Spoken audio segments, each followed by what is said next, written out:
Hello everyone and welcome back to our channel. In today's tutorial, I'm gonna show you how to zoom out a photo on Instagram. Instagram's default settings often crops photos into a square format, but zooming out can help preserve the original aspect ratio, whether it's a landscape, portrait, or full frame shot.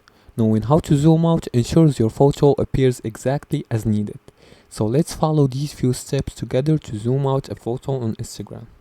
The first step is to open the Instagram app on your phone, and to do that, just go to your apps and choose the Instagram app. If you're not already logged in, just enter your account credentials and log in.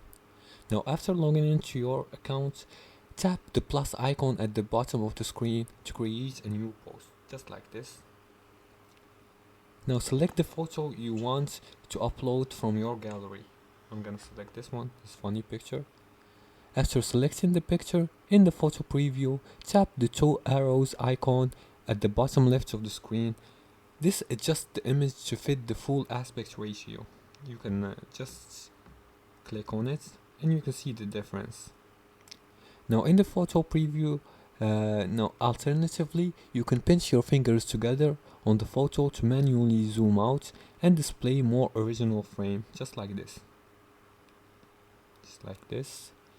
You can also zoom in if you want by pinching your fingers far from themselves. Now, once you're satisfied with the preview, tap next to proceed with the editing or posting. Now for additional tips, if the photo doesn't fit even after zooming out, consider editing it in an app like Canva to add white borders and make it compatible with Instagram aspect ratio. Instagram supports various photo sizes, including squares, portrait, and landscape.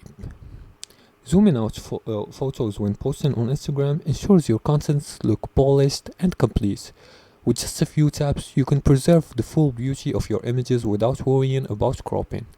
If you like this video and found it helpful, please like and subscribe, and feel free to leave a comment below the video if you have further more questions about this topic. Thanks for watching, and see you again in the next tutorial.